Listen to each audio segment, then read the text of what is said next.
You are watching yet another episode of Eric Lima Shenanigans of 1977. It's Wednesday, Friday, or Saturday, and you know what those days mean. It's time for another AEW Event Center report for either Dynamite, Rampage, or Collision. And now, here is the host of the AEW Event Center Wrestling Report, New Bedford's version of Tony Schiavone, Eric M. Lima. Thank you very much, Mr. Announcer, sir. Well, hello there, everyone. Welcome to yet another episode of Eric Lima Shenanigans in 1977, episode 1901. We are now on the road to 2,000 episodes. That's right, we're 99 episodes away from that milestone episode. I'm probably going to be able to do that at the end of next month. As you know, what a way to kick off the new year, right? Go to 2,000 episodes of the show. Unbelievable, right?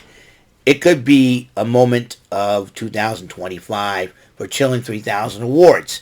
That could be an early candidate. Who knows for sure what the heck is happening. We still got this award show to do, but when that'll be happening next month. All right, I'm going to do two things. This is AEW Rampage Event Center, but also we're going to do. I'm going to talk about results from Ring of Honor's Final Battle 2024 as well. Because Ring of Honor is part of AEW, and figured, well, why the heck not, right? Now, for 0 Hour, there were 4 matches. The Dark Order of Alex Reynolds and my favorite dude from the Dark Order, Johnny Hungy, John Silver, one of the funniest dudes in that group, going up against GYV, the Grizzled Young Veterans. That would be Liverpool number one, Zach Gibson and James Drake, formerly known as the Dyad over on NXT. Grit your teeth. You know, and I tell you what, Zach Gibson looked real strange without a goatee, but now, if they decide to ever come back to WWE, they should be under the Grizzled Young Veterans name and start beating up people. That's what I would say. But this was a heck of a matchup this is a heck of a matchup. The winning team was the Grizzled Young Veterans. They picked up a couple main victories, and they could be in line for Ring of Honor Tag Team Title shot, which is held by the Sons of Texas. That would be the team of Dustin Rhodes and Sammy Guevara. One of my favorite ladies from AEW Ring of Honor, Harley Cameron, one of the funniest ladies. Harley Cameron, she's got the, you're talking about, funny women can, hot women can be funny. Jenny McCarthy is living proof of that. If you watch her on Singled Out, MTV Singled Out back in the day, and she has her own show and everything else, that hot women can be funny. And in Harley Cameron's case, she is one of them. Not only that, she's very talented. She's got the beauty of the late, great Olivia Newton-John, the singing talent of Kylie Minogue. She can play guitar. She can wrestle. I'm telling you something right now. They need AEW and Ring of Honor need to put this girl over. I'm dead serious on this. I like Harley Cameron. If you can team her with Toni Storm, who's been doing so many fantastic things with her character as well. You're talking about the Iconics. One thing I know about Australian women when it comes to wrestling, they know how to be entertaining. The Iconics are a perfect example of cutting promo, being funny, and looking beautiful. I would put Toni Storm and Harley Cameron in that same category with the Iconics. Rhea Ripley is a woman on her own. As a woman on her own, doing well-rounded character as well, and talented person. Zaria is going to be the one to watch in NXT, and I'm dead serious on this. Australia has produced so many great female wrestlers, many great wrestlers throughout professional wrestling, and I got my hat is off to the Land Down Under. I like the Land Down Under. The only thing I don't like about Australia, them bugs. Especially spiders, man. Don't get me away from those 8-legged freaks, please. But anyways, Harley Cameron took on another Stardom sensation, Hanaku, who is part of the Empress Nexus Venus, which is led by the lovely Mina Shirakawa. Hanaku did pick up the victory over a very game Harley Cameron. And we'll see more Harley Cameron in the night. Undisputed Kingdom took on the Infantry, and this could be, this could be like in positioning for a tag team title shot, and the Undisputed Kingdom beat the Infantry in that matchup. Lee J versus the Gates of Agony. Lee J is Lee Johnson and EJ Nduka. And the Gates of Agony dealt with Bishop Khan and Toa Leona. And the Gates of Agony did pick up the victory in that matchup. Meanwhile, the main card, Atlantis Jr. took on Mansoor. There was a couple of times Mason Madden tried to get involved. And then Danhausen. Yes, Danhausen. Danhausen, yes. Yes, boys. Hey, Davis, get the PT Cruiser.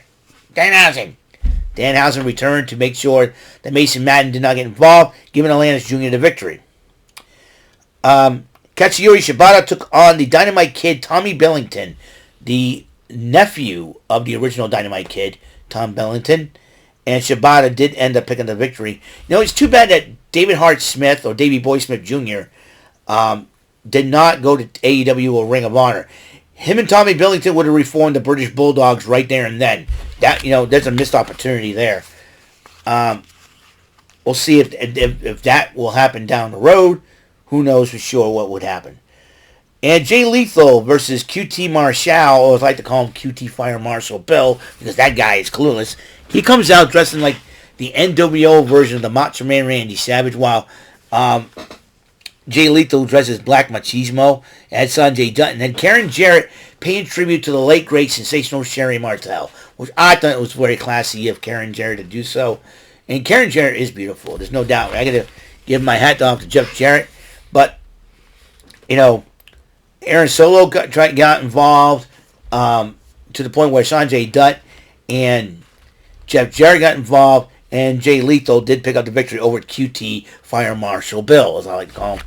One of these days, if I see QT Marshall Russell live, I'll say, hey, it's QT Fire Marshal Bill. He'd probably look at me, what? And I said, you heard me. QT Marshall. Who cares? I have a little fun with the wrestlers. The Ring of Honor Women's Television title on the line, Red Velvet versus Layla Hirsch. Layla Hirsch is like one of the premier female wrestlers. She's the one to watch in Ring of Honor. Red Velvet looks like went back her to rolled ways and rule breaking ways. Remember, she joined when she went to her rule breaking ways when she and Layla Gray joined up with Jade Cargill back in the day when AEW first started out. But it looks like Red Velvet's going back to those ways as she used a wrench to defeat Layla Hirsch. And then the Pure title is on the line. Now the Pure title is a little different. I believe it's timed, and not only that, you're allowed 3 rope breaks. That's the thing. Lee Moriarty, the champion, the Tiger Style, defends it against in an open challenge, and Nigel McGuinness is the one to answer the challenge and say he wants an old school style. So they accepted, and despite Nigel McGuinness' best efforts, Lee Moriarty retains the title. And the Sons of Texas, that will be Dustin Rhodes, Sammy Guevara defending the Ring of Honor tag titles against the Righteous in a double bull rope matchup. Specialty of Dustin's father, Dusty, against the Righteous. That's Vincent and Dutch. And this was a heck of a matchup. And the Sons of Texas did retain the title. And by the way, Dustin Rhodes and the Von Erichs are still your 6-man tag team champions, however. Now, Survival of the Fittest. In Survival of the Fittest for the men's TV title, Brian Cage defends it against Willie Mack, Mark Davis, Commander, A.R. Fox, and Blake Christian. Now, it's basically a 6-pack elimination matchup. So, I'm going to go and let's see. Final battle results. I have them right here. Let's see. And here's how, okay, there were 4 eliminations. Willie Mack was eliminated by Brian Cage. A.R. Fox was eliminated by Brian Cage. But Brian Cage was shockingly eliminated by Mark Davis, and Mark Davis was eliminated by Blake Christian. It was down between Blake Christian and Commander, and the Commander beat Blake Christian, and Commander is your new Ring of Honor Television Champion. Opportunity. Even if the Commander was mathematically eliminated in the Continental Classic, he's got himself a title. The Ring of Honor Television Championship. So there's that. World title on the line. Chris Jericho defending it against Matt Cardona. You know, it's the Hammerstein Ballroom, New York. It got so fun that Matt Cardona's family was involved. Not only that, his father, as you know, his father was was made very famous on Long Island IZ when he had an obsession with John Morrison, and I know it aggravated Melina to the point. But he was able to chop Jericho.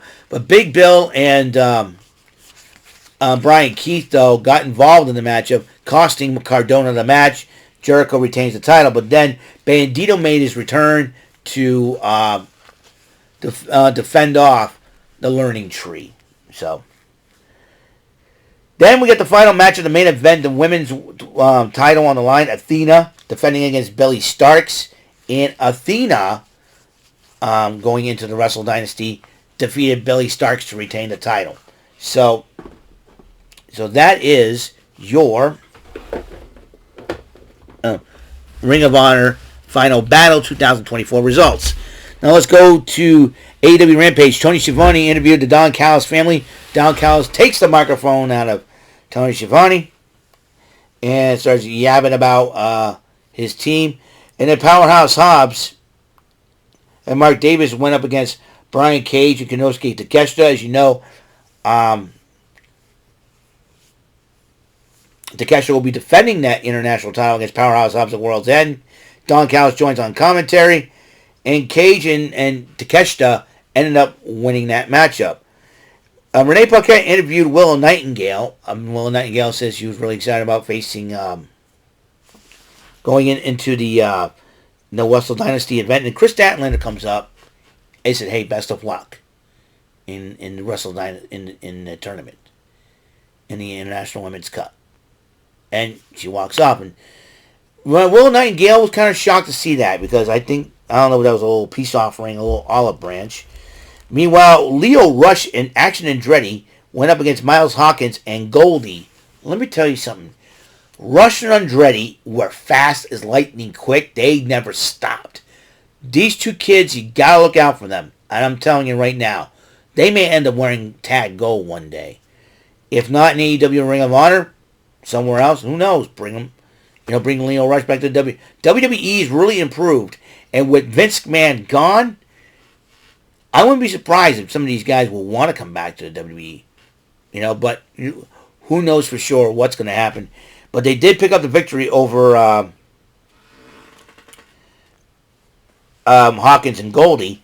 And then Private Party came out and was showing off the belts. And then as they turned around, they were blindsided by Rush and Andretti. And then they were grabbing the tag team titles, and Top Flight just looked at them and stared down Rush and Andretti. Top Flight had Layla Gray, and then they helped out Private Party and then handed them the belts. So, and then Renee Paquette interviewed the lovely Harley Cameron, and then Penelope Ford interrupts her as Harley Cameron was going to go one-on-one with Willow Nightingale, and Penelope Ford interrupts her, "Hey, you might need an ally." Because we know Saraya has been the ally of Harley Cameron for a long time. So we'll see. We'll see what happens there. Willow Nightingale went one-on-one with Harley Cameron. Nightingale picked up the victory. But after the matchup, Penelope Ford came out and helped Harley Cameron attack Nightingale. Chris Statlander chases them off. And then she looks at Willow Nightingale and said, and everybody's chanting, "Hug it out," but Statlander backs up. Planet Jarrett addresses the year 2024, how great a year it was and all that. But Jarrett says he's shooting for big things in 2025. Main event, the Continental Classic, the 10th Gold League matchup, Brody King against Commander. Brody King wins this matchup. He'll be in a 4-way tie in the Gold League against Commander, and Brody King won that matchup. Now, despite that, though, however, Commander did walk out the Ring of Honor Television Champion at Final Battle and Survival of the Fittest. So, That's it for episode 1901 of Eric Lima Shenanigans in 1977. Up next will be 1902, and it will be the 120th version of Sharks and Suits Saturdays, ladies and gentlemen. So until that next episode comes rolling around, Mr. Announcer, take us home. That is all for today's episode. This is your announcer speaking for Eric Lima Shenanigans of 1977. A Big Beefy E, do it for Bob Saget Productions, and in association with a Raven Bofa Telepictures and Distribution. Thank you for watching today's episode. Tune in next time for another episode of Eric Lima Shenanigans of 1977. Goodbye for now.